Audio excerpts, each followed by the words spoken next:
teologia a gente precisa fazer uma definição de termos. O primeiro termo é o seguinte: liberalismo, ele tem a ver com um movimento que surgiu no final do século XVIII para o século XIX, que vai marcar todo o campo de ciência humana, tanto economia, política, história, que tem a ver com a busca das liberdades humanas em relação ao absolutismo, que era o que prevalecia na economia, na política até então.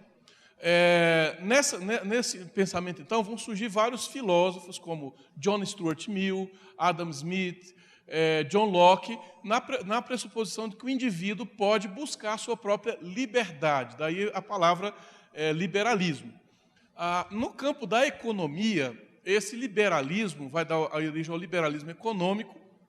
Ele vai surgir as grandes empresas, o empreendimento individual que vai enriquecer as nações como Inglaterra, Alemanha, Estados Unidos, né, na proposta da economia do chamado liberalismo econômico. Na teologia, ele surge como uma busca de reconstruir a fé cristã em relação aos novos movimentos, em relação à nova postura que esse mundo estava tendo. Então, a proposta dos chamados teólogos liberais era reconstruir a fé cristã, restabelecer a fé cristã, diferente dela como ela havia sido feita até no século XIX. Os primeiros movimentos do que nós chamamos liberalismo teológico, eles nascem a partir de 1820, na Alemanha principalmente. Eu vou citar vários autores aqui, dentro dessa característica da teologia liberal, para que vocês possam entender e compreender também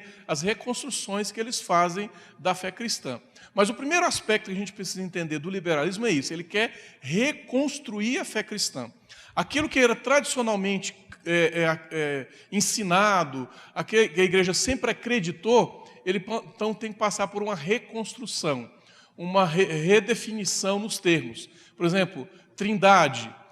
O ponto que a fé cristã, independente seja católica ou protestante, acreditam, a trindade então tem que ser reconstruída, ela tem que ser adaptada ao pensamento moderno. E o teólogo ele tem que ser livre para poder apresentar o seu pensamento. Esse que vai ser o conceito do liberalismo teológico. Outro ponto importante também é que eles trazem a ideia da rejeição da tradição. A tradição ela não deve mais sustentar o campo teológico. Isso aqui é um ponto interessante. Quando o pastor Michel falou sobre a questão da confessionalidade, ela também pode ser entendida como esse aspecto da tradição, né? Mas, como disse bem um pensador anglicano, ele disse assim, que tradição é a fé viva daqueles que estão na igreja, enquanto é a fé viva dos que já morreram. E o tradicionalismo é a fé morta dos que estão vivos, né? Falar em tradicionalismo é algo negativo, é algo que tem a ver com estruturas, movimentos, né, prisões, grilhões que prendem a igreja para que ela consiga sair das suas quatro paredes e alcançar o mundo, cumprindo o ordenamento que Deus nos deu através de Cristo em Mateus 28, na chamada Grande Comissão. No entanto, a tradição, a confissão de fé, as bases da fé são elementos importantes para qualquer igreja, né? A igreja ela tem que sustentar através desse entendimento. Nós não devemos, a cada geração, inventar a roda. Como professor de teologia, eu não estou aqui para ensinar um novo caminho, não, mas é ensinar o que os nossos antepassados confiaram na palavra de Deus, é claro que aplicando aos novos desafios. Para a teologia liberal, no entanto, o que eles queriam era rejeitar a tradição. A tradição, ela por si mesma deve ser rejeitada. Se na tradição ensinava a divindade de Jesus Cristo, que Cristo ele era ao mesmo tempo homem e Deus, isso havia sido até consolidado nos chamados antigos concílios ecumênicos, como por exemplo o concílio de Calcedônia, o concílio de Nicéia. Não, tudo isso tem que ser rejeitado para buscar um novo entendimento da fé cristã. Então, os irmãos já começam a atentar que o liberalismo teológico ele não é uma coisa boa. Não foi um avanço positivo. muito embora eles mesmos liberais queiram dizer que eles são avançados. Eles falam em cristãos progressistas. É uma outra terminologia que muitos dos liberais usam, gostam de adotar para eles mesmos. Enquanto falam que os tal dos conservadores, né, esses aí não entendem o rumo que o mundo tem andado, os novos avanços e tal. Eu não sei. Eu estava falando com o pastor Michel, né, eu tenho 15 anos nessa labuta do ensino teológico. Bom, eu espero que daqui a 15 anos, se Deus quiser, se Jesus não voltar, eu continue dando aula, estudando e continue ensinando as velhas verdades da palavra de Deus, os velhos caminhos da palavra de Deus, para essas novas gerações que precisam conhecer. Tá? Não, é claro que tem que buscar as novas aplicações, os novos entendimentos que a Bíblia precisa, mas é a velha mensagem, né, da cruz, do Evangelho, da salvação, do retorno de Cristo, coisa que os liberais começaram a questionar. Né? Outro ponto assim, muito importante que os liberais trabalham é uma perspectiva que eles vão chamar do cristianismo prático. Olha, doutrina divide e a prática une. Esse é um pensamento liberal muito forte. Os liberais sempre apresentaram a ideia, olha, nós não vamos preocupar com doutrina, seja você um católico, um budista, um pensador, não. Nós vamos pensar numa prática. Tanto que, no ideal liberal, do liberalismo teológico, eles vão se juntar com aqueles que têm uma prática semelhante. E como resultado, no finalzinho do século XIX, nos Estados Unidos, vão surgir autores e proponentes do pensamento liberal, que vai vir da Inglaterra, da Alemanha para os Estados Unidos, projetando o que nós conhecemos como evangelho social, onde a perspectiva não é mais falar do evangelho ao pecador, da salvação. Para o evangelho social, a salvação ela é o resgate do pobre na sua situação difícil que ele vive. O pecado é a exploração do patrão pelo pobre, e o evangelho ele vem para solucionar essas questões sociais apenas. Muito embora eu pessoalmente creia que o evangelho tenha implicações sociais, a igreja tenha sua responsabilidade social, mas o evangelho não deve se limitar a isso. A culpa que a palavra de Deus nos fala é a culpa de um homem pecador perante um Deus santo, e não de um empresário ganancioso que oprime o seu trabalhador para que ele possa dar o máximo de lucro para ele. Isso é consequência de algo interno a ele. A grande questão do evangelho social foi que marcou, especialmente a igreja americana no final do século XX, para transformar as missões em apenas ação social e esquecendo completamente a evangelização. Então, a ênfase do cristianismo prático, um cristianismo que volta somente para essa prática social, é característica do liberalismo, né? E esquecendo qualquer aspecto doutrinário. Isso foi um dos pontos importantes que o liberalismo apresentou. Algo assim que vai até assustar aqueles que não conhecem o pensamento liberal, é a forma como eles entendem a palavra de Deus, a Bíblia. Para os liberais, a Bíblia ela não é a palavra de Deus, ela não tem autoridade. Isso é claro que não surgiu da noite para o dia, não foi um doido que surgiu, foi lá na igreja e falou, gente, hoje de manhã eu descobri que a Bíblia não é a palavra de Deus. Foi um processo de pelo menos 2 séculos, já no final do século XVII, quando surgem alguns pensadores que, começando a analisar a Bíblia no aspecto histórico, vão dizer, a Bíblia tem que passar por um crivo histórico, e esse crivo histórico vai nos dar realmente o pensamento verdadeiro da Bíblia. E aí, o pioneiro desse trabalho foi um alemão chamado Jan Solomon Semmler. Ele apresentou a ideia de que a Bíblia e a palavra de Deus são documentos distintos. Bíblia seria o documento humano, o registro humano que está naquele livro que a gente conhece. E que o trabalho do teólogo é descobrir o que é palavra de Deus em meio aos discursos humanos que estão ali. E aí que é discurso humano tem que ser tirado, certo? E ficar com a essência que vai ser a verdadeira palavra de Deus. É claro que isso vai ser um projeto muito subjetivo. Vai muito da autoria do próprio teólogo para fazer isso. Essa metodologia de distinguir Bíblia e Palavra de Deus, que nasce no final do século XVII, vai dar origem a um método de interpretação da Bíblia que nós conhecemos como método histórico-crítico. Tá? E o método histórico-crítico ele está por trás, é a base do que vai surgir no século XIX, a produção teológica do liberalismo teológico. Então surge primeiro a maneira de interpretar a Bíblia, chamado método histórico crítico, distinguindo o que é documento humano e o que é palavra de Deus, num aspecto bem subjetivo, que cada um dos autores vai dizer, olha, essa passagem aqui é palavra de Deus, essa passagem aqui não é. Como consequência, vão surgir as chamadas buscas do Jesus histórico. Vocês devem sempre ficar atentos quando é Páscoa, daqui a pouco vai ser a Páscoa, né? Natal, algum feriado religioso, sempre sai na Veja, Isto É, Super Desinteressante, Galileu, qualquer coisa aí, alguma notícia sobre o Natal, sobre Jesus, a Páscoa, algum teólogo, algum cientista que fala assim, aquilo que a gente pensava na Bíblia não é verdade. Todo ano sai sempre a mesma coisa. Você pode guardar a revista de 1997 e lançar que é a mesma coisa. O teólogo fulano saiu dizendo que Davi não existiu. Davi é uma lenda, é um personagem que foi criado, porque na realidade naquela época nunca existiu um gigante, e aí inventaram aquele personagem Davi. Josué também nunca teve a experiência de ver o sol parar ou destruir uma torre de uma cidade, lá, as colunas, os muros de uma cidade com o toque de trombeta. Ou você acha que um peixe vai engolir um ser humano e depois vai vomitar ele na praia. Tudo isso são loucuras. Aí a pessoa vai, então, com o método histórico-crítico, que é essencialmente racionalista, que tem que passar pelo crivo da razão, analisa a Bíblia, então, tira toda a autoridade do texto bíblico. É claro que isso, gente, eu estou falando até com rapidez, muitos membros da igreja vão reagir contra isso, vão escrever, vai haver um debate intenso em toda a Europa, Alemanha, Inglaterra, Estados Unidos, de gente não concordando com isso.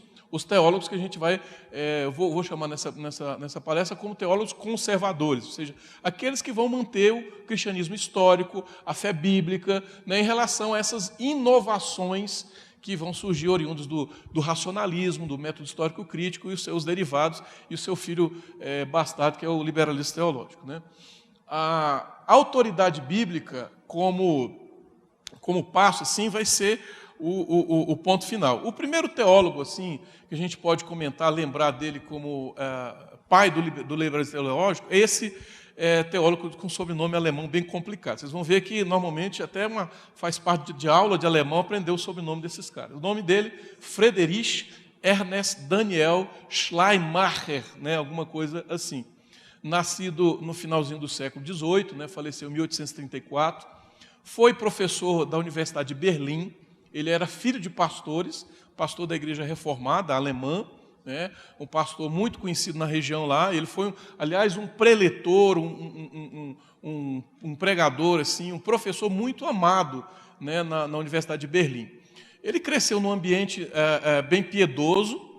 Parte da Igreja Reformada na Alemanha havia passado por um avivamento chamado de pietismo. Pietismo foi um movimento no finalzinho do século XVII para reavivar o interesse na Bíblia, o interesse no estudo bíblico na igreja, numa igreja alemã, que era a igreja estatal, ligada ao Estado alemão, mas que era muito nominal, que haviam somente conceitos de decorar palavras do catecismo, entender um pouco a doutrina luterana, mas não havia vida. Então, esses chamados pietistas, né, buscaram, então, um entendimento mais profundo da Bíblia. A expressão pia desidéria, né, anseios piedosos, foi o primeiro livro desse movimento, escrito por um alemão chamado Philipp Spener. Ele lançou esse livro, e aí ele falava sobre a questão de vida de oração, evangelização, coisas que são do nosso cotidiano.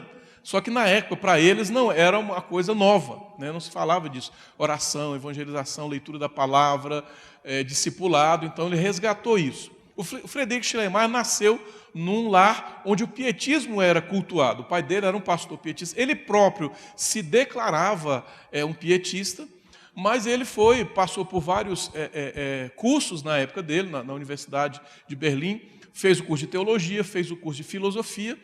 E interessante que o primeiro livro que ele escreveu, chamado A Fé Cristã, né, ele escreveu para que os seus amigos da Faculdade de Filosofia atentassem para a fé cristã.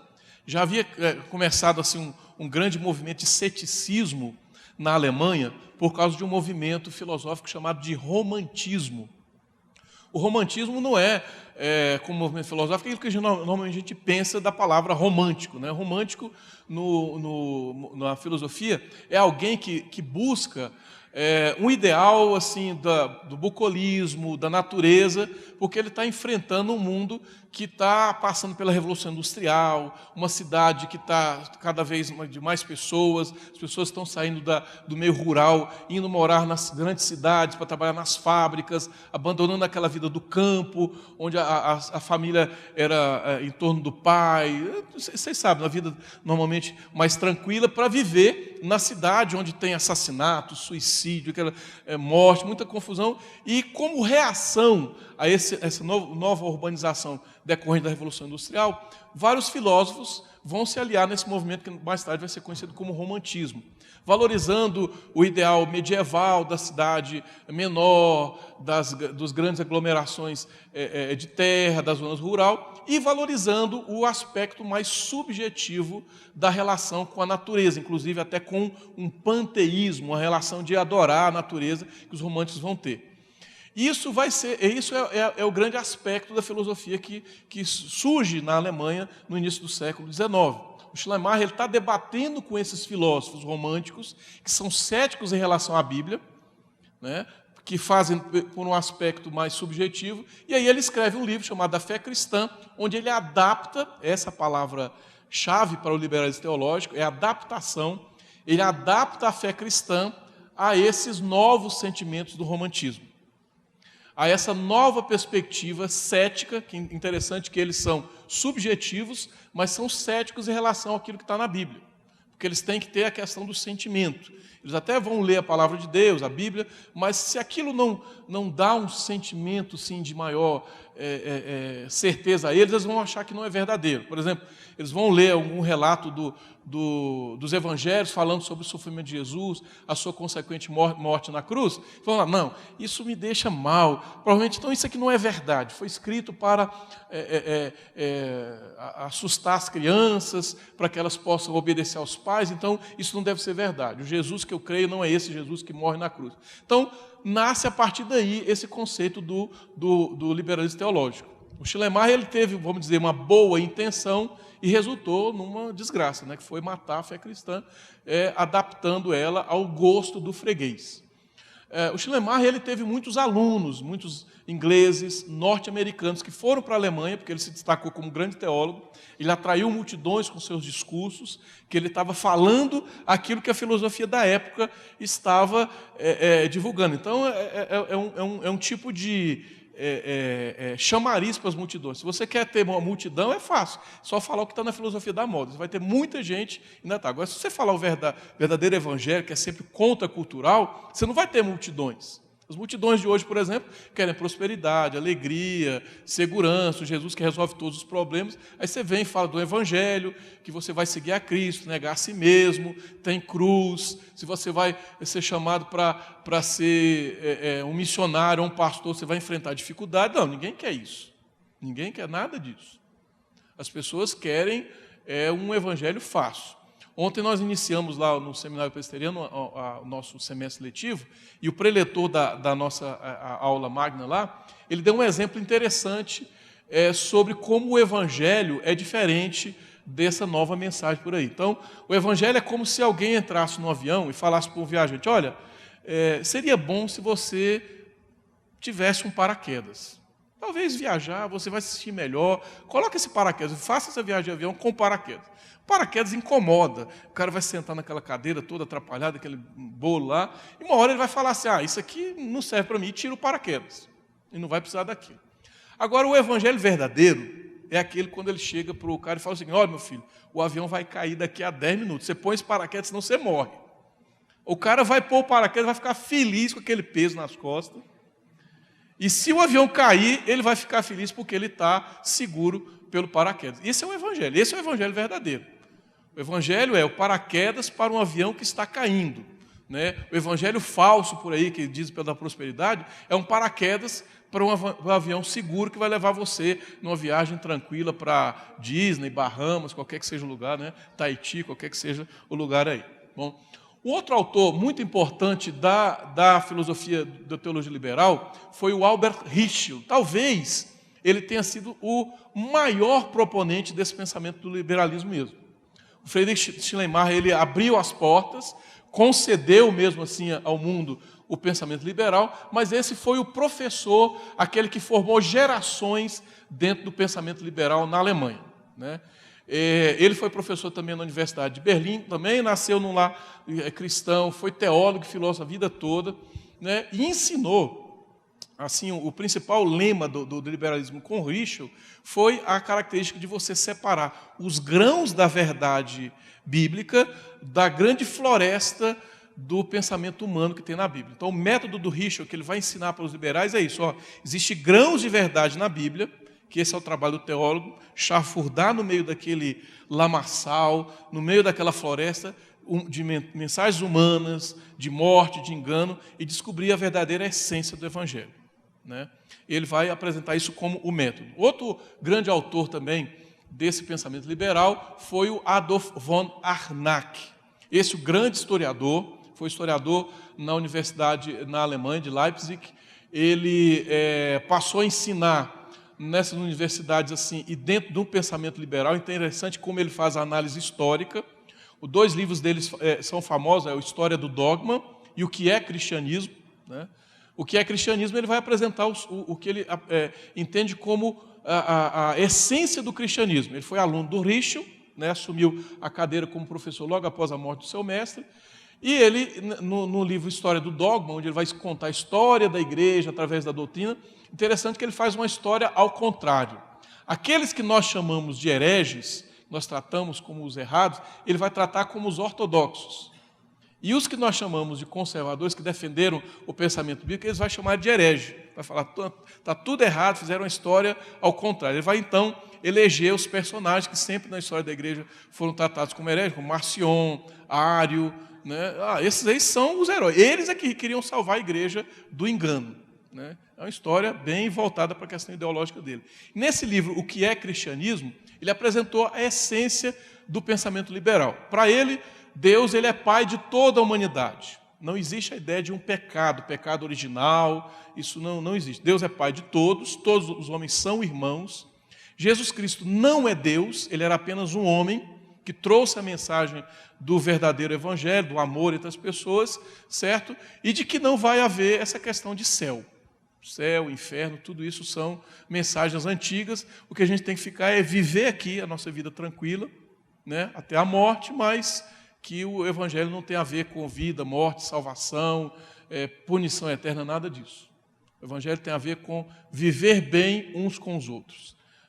Então, a doutrina principal do Harnack é a paternidade de Deus, outro aspecto, a irmandade de todos os homens e a bondade inata do coração humano.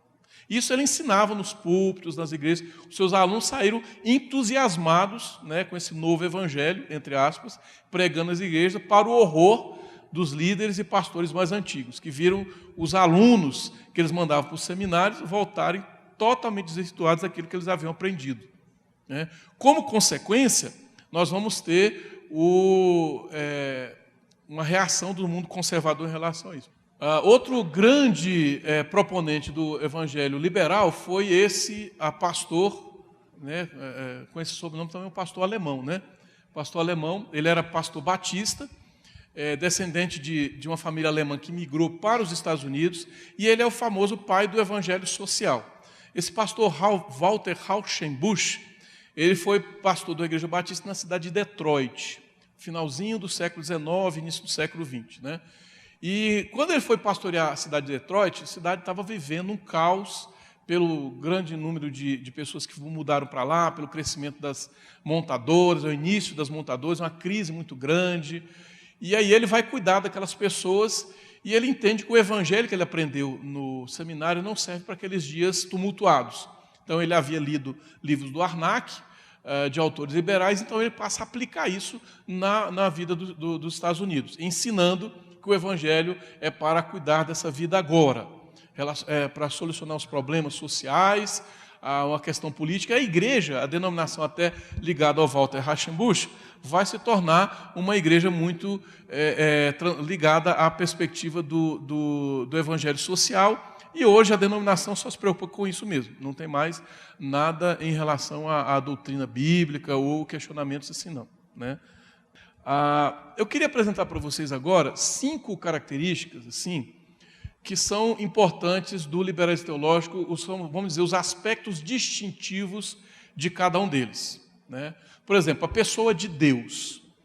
Deus, para o liberalismo teológico, ele é a fonte de tudo, né? É o Pai de toda a humanidade, mas ele se revelou em Cristo Jesus apenas para o cristianismo, mas ele se revela em outras religiões também. Então, não existe uma ideia de salvação somente em Cristo. Todas as religiões são caminhos alternativos que podem chegar até Deus, né? Isso vai ser mais tarde trabalhado com a ideia do chamado ecumenismo. Hoje também, como está na moda, o chamado diálogo interreligioso, né? Onde as pessoas podem conhecer a Deus por qualquer caminho que seja.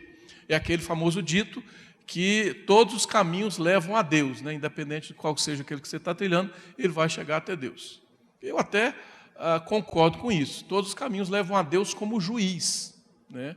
Mas somente um leva a Deus como o verdadeiro Pai, que é Jesus Cristo, né? O resto tudo apresenta Jesus como Deus como juiz que vai julgá-los e vai tudo para o inferno.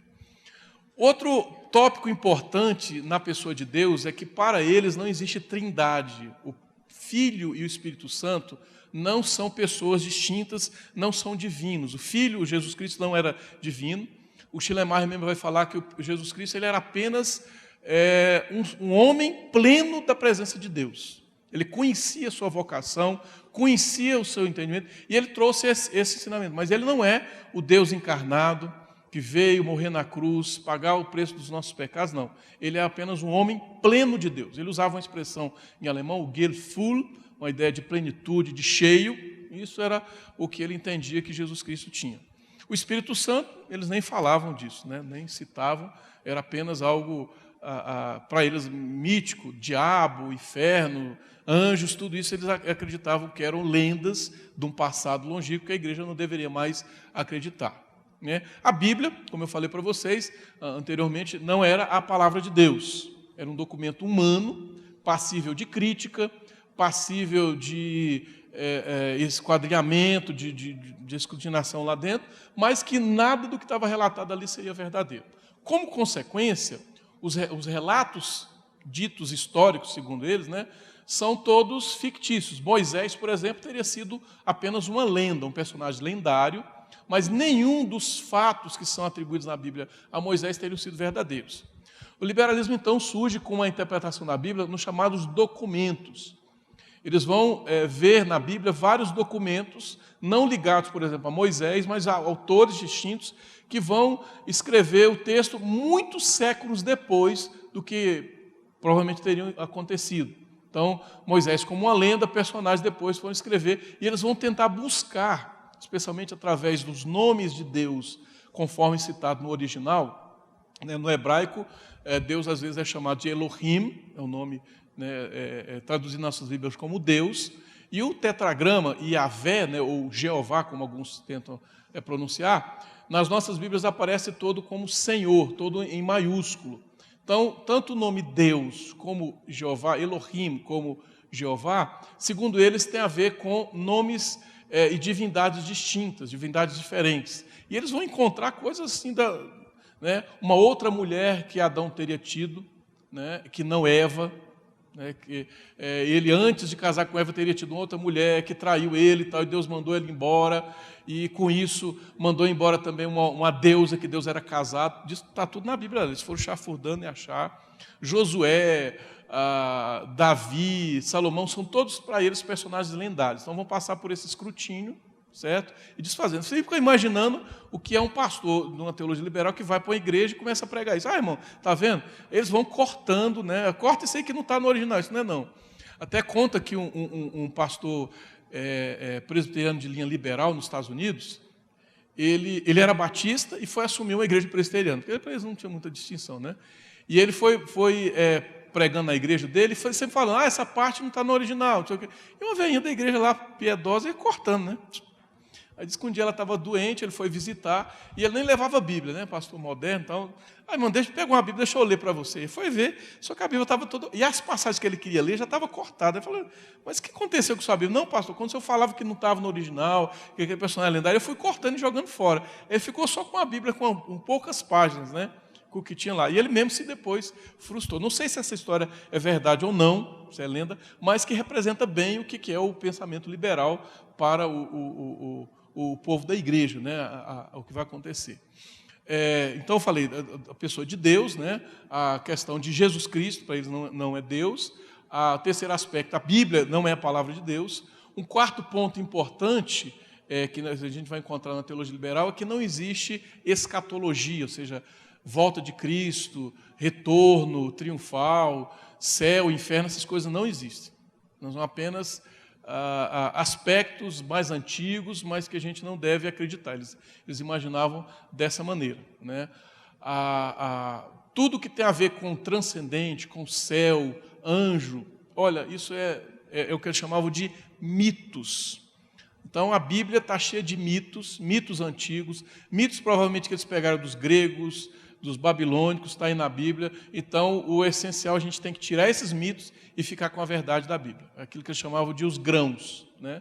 Só que o que vai acontecer, irmãos, é que a Bíblia, no final do liberalismo, vai se transformar num documento totalmente sem autoridade, sem nada. Ela vira um completo engano, e eu não sei porque os caras vão estudar isso lá para eles, já que a Bíblia não é a palavra de Deus, não tem mais nada. E um quinto ponto importante, assim, que os liberais enfatizavam bastante no seu ensino, é de que a teologia enquanto conhecimento de Deus, ela é limitada ao conhecimento humano, ela é apenas uma expressão humana. A teologia não é o conhecimento do Deus que se revelou, como tradicionalmente se conhece, mas a teologia é uma construção humana e condicionada culturalmente. Isso significa que você pode ter teologias diferentes. Pode ter uma teologia produzida em determinado momento da história que serve para aquele momento, mas que não serve, por exemplo, para o nosso contexto. Uma teologia que é norte-americana, mas que não é latino-americana. Uma teologia que ela é europeia, mas não é asiática. Então, essas ênfases nas teologias condicionadas culturalmente é uma consequência do liberalismo teológico. Eles não creem que existe uma verdade universal que você pode depreender da Bíblia, uma verdade que está na Bíblia que serve para goianos, baianos, corintianos, palmeirenses, qualquer que seja. Não existe essa verdade, mas todas essas verdades são contextuais. E nisso nós estamos vendo, numa aplicação prática do liberalismo teológico hoje, essa discussão em relação à questão do homossexualismo. Não sei se você já deve ter visto esse debate, né, já está muito em moda hoje falar sobre isso, essa questão. Bom, hoje algumas igrejas, denominações, seminários teológicos advogam que a prática homossexual, a prática de outras perversões aí não são pecado. Eles tentam argumentar que isso poderia ser validado pela Bíblia, né? Por quê? Porque como teologicamente Paulo construiu a sua teologia lá no primeiro século, e isso era tido como pecado, hoje já não é mais. Então não precisa mais aquele mandamento paulino ou aquele mandamento bíblico ser aplicado a nós hoje. O mandamento lá do Antigo Testamento, que fala sobre que deitar-se com outro homem é abominação e tal, isso vale para aquela sociedade de Israel, agrícola, pastoril, que viveu no 2000 anos antes de Cristo, 2500 anos de Cristo, mas que para nós hoje já não vale. Porque a teologia é uma construção, né, da experiência humana com Deus, e ela é condicionada culturalmente. Daí que nós vamos ver essa consequência toda do liberalismo nas igrejas e alguns seminários. Eu estava acompanhando uma discussão que estava tendo na igreja luterana da Islândia, de um pastor chamado Olli Aato, né? Olli Aato. Esse pastor Olli Aato, ele chegou ao seguinte, ele pastoreou a igreja por mais ou menos 25 anos, casado, tinha 3 filhos, e chegou um dia que ele falou assim, olha, endoidou o cabeção e falou assim, não, eu não sou mais o Olli Aato, eu sou a Olli Aato. Descobri que agora eu não sou ele, mas eu sou ela. eu estou errado, eu estou uma pessoa errada, nasci no corpo errado. Logo está dizendo que Deus fez errado, né? Então, nasci no corpo errado, eu quero ser ela. Aí foi procurar o governo lá é muito, o governo dos países nórdicos é muito liberal nesses aspectos, né? Que a teologia liberal ela encontra assim, um lugar bem consolidado nesses países nórdicos. Lá a liberdade mesmo. Por exemplo, tem pais hoje na Suécia que estão criando filhos sem chamar ele de ele ou ela. Tem um menino que vamos dizer o seguinte, ele está criado lá com roupa unissex. E não chama ele nem de ela, porque a ideia do menino crescer e se desenvolver, e ele vai escolher o que ele vai ser depois. Se quer ser menino ou menina. Porque pelo ponto da questão da liberdade. O indivíduo tem liberdade e ninguém pode impor a ele nada disso. Tá? Então, o Oliato, ou a Oliato, chegou, então descobriu, fez a cirurgia de sexo lá e tal, transformou na mulher, e bem horrorosa, e saiu, então, vá. Só que ele entrou numa crise, porque ele era pastor. E aí ele falou, e agora? Eu não posso mais exercer o meu ministério e tal. Aí o pessoal, não tem problema, você pode continuar, que aqui a gente tem pastora mesmo, então você vai continuar agora como uma pastora Oliato. Aí, irmão, foi uma confusão, porque mesmo eles mais abertos e tal, chocou a muita gente. O negócio lá foi muito, muito mais longe do que eles esperavam, né?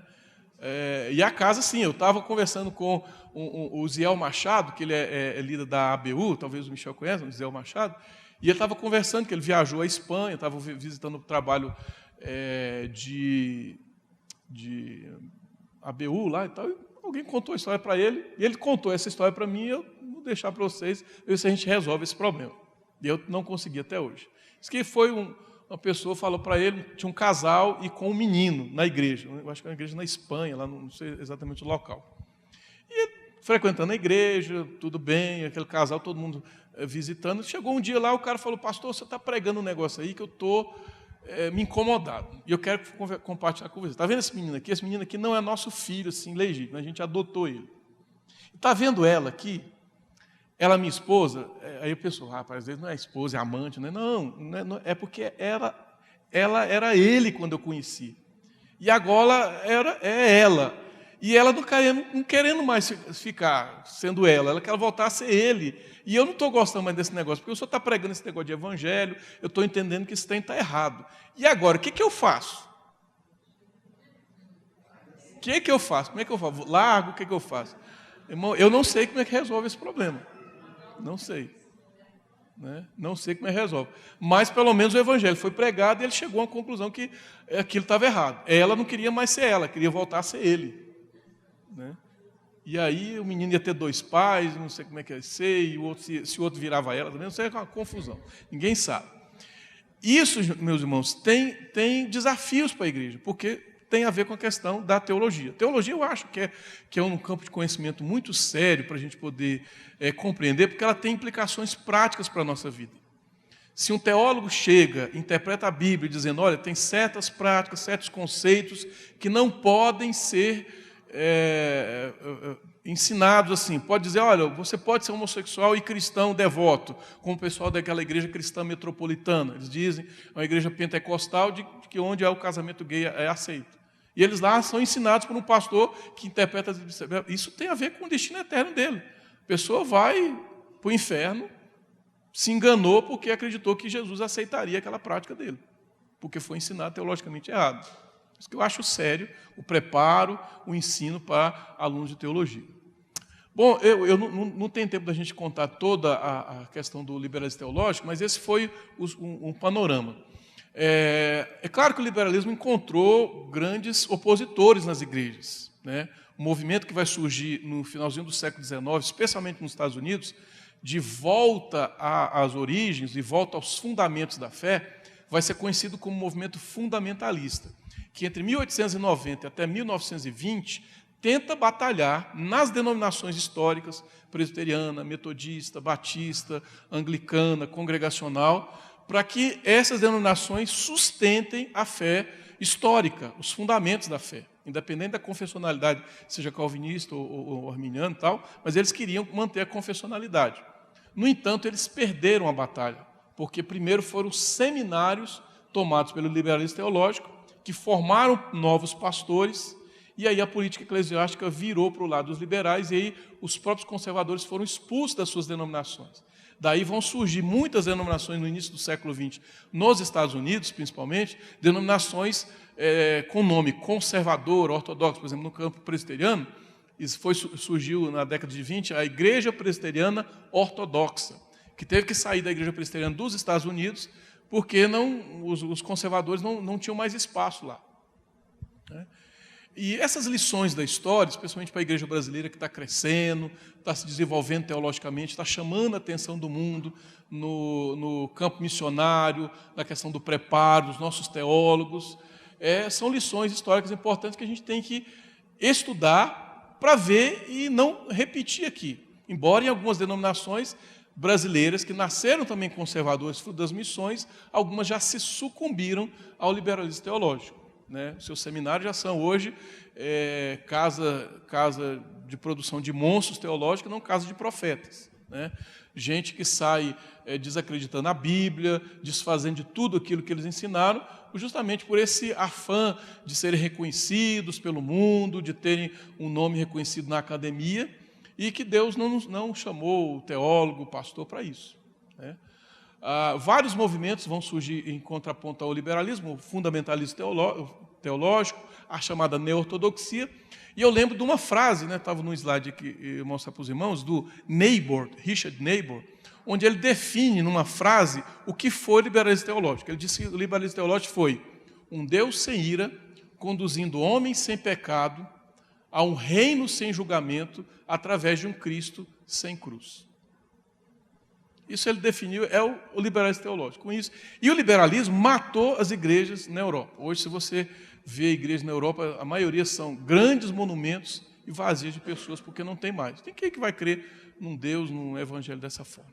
Né? Muito difícil. Então, um Deus sem ira, que conduz homens sem pecado, através de um reino sem julgamento, através de um Cristo sem cruz. Né? Bom? Deus abençoe, irmãos, obrigado. E eu quero dar a oportunidade para os irmãos, se quiserem, fazer perguntas, questionamentos.